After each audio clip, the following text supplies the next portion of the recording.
Yes,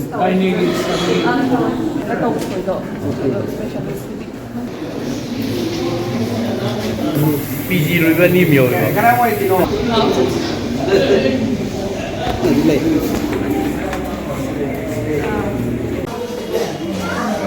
Open up the doors. None other than the primary section we have on the other floor. From every we have the piece of it. Bihari and Ramesh, right? Who's coming from Nation Congress. This is our district commander.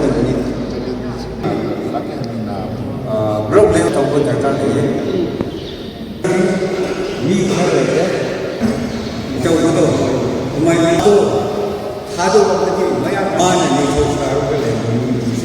अदुआ कोई हदल से कांग्रेस से क्रम से ISEER है तो हम देसे क्रम है सिगत से से अदुकी मतिक हौजिक प्रॉब्लम मयाम अमा लै सिंग थक्नबगी अवाब लै हौजिक सी सिंग थक्नबगी प्रॉब्लम सी जल जीवन मिशन की लैरिबा मयाम सिंगसिसु विलेज मयाम सिंगसे सिंग कनेक्शन लोई पीरे हायरगा अमतसु पिरमद्रे मसीगी सिसु अदुई कनेक्टेड विलेज सिंगसिसु जल जीवन मिशन की अखोगी पोर्टल दा लोइना यावो फंगे मसीदा hundreds of अखोगी villages से अखोगी tap water fungi हाइना certified पीरे government ना देन अदुगा कनेक्शन जोमता इसिंग पिरम दबा अखोई थेंगनरे लोइना मेडिकल की सिसु को चंगागा येंगुरे मसीदा डिस्ट्रिक्ट हॉस्पिटल से लेरिबा एक्जिस्टिंग बिल्डिंग से 2017 दा संगाखिबनी अदुगा मसीदा फजना चलाइरगा लैरखिबनी हौजिक लैरिबा प्रॉब्लम सी डिस्ट्रिक्ट हॉस्पिटल सिसु डॉक्टर सिंगी अवाटपा मयाम अमा लैरे स्टाफ सिंगी अवाटपा मयाम अमा लैबनीना मसी मफम से यामना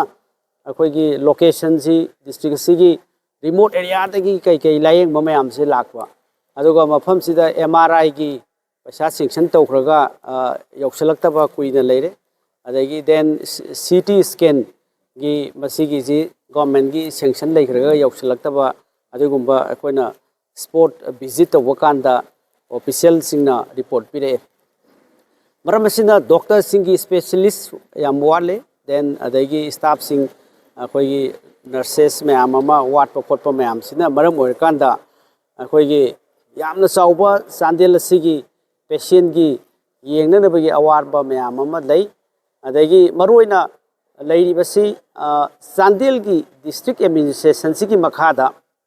लैरिबा प्रॉब्लम सिंगसी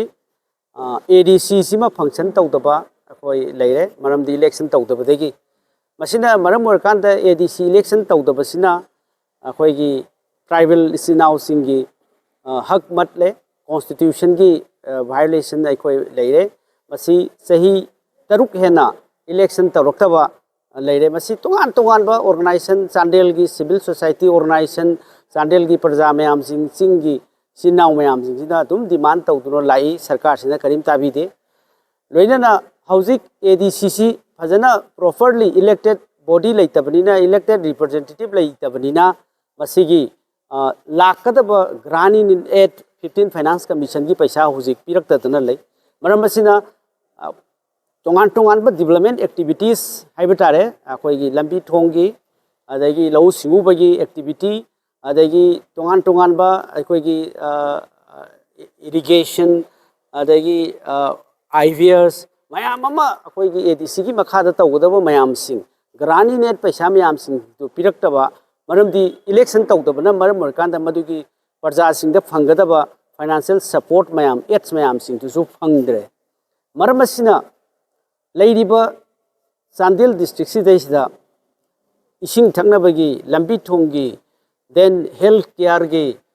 देन ADC की इलेक्शन की तौरक्तबगी तुगुंबा अवाटपा मयाम सिंग मयाम अमा अखोई लैरिबा मयाम सिंग सि लाइरबा प्रजा सिंग ति खम थेंगना वारे मरम असिना लैरिबा ब्लॉक कांग्रेस कमिटी अमसुंग अखोई कांग्रेस पार्टी की लीडर सिंगना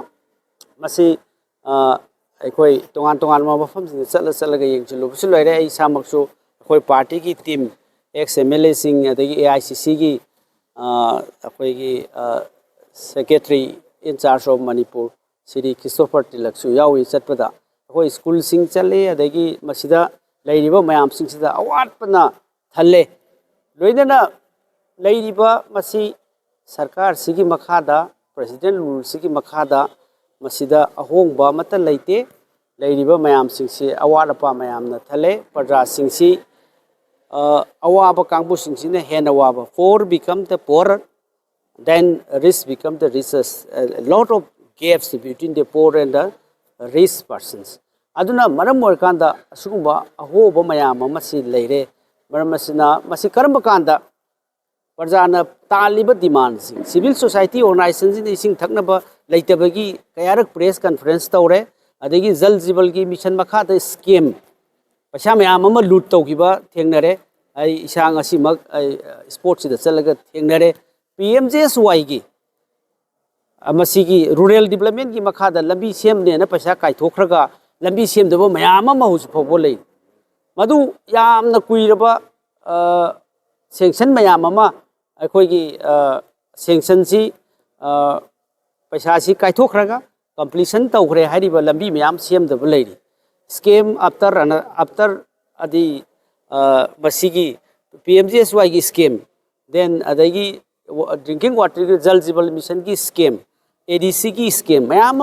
मफम सिदा लेरी करमाइना चांदेल की प्रजा सिंह से मसी करम कांदा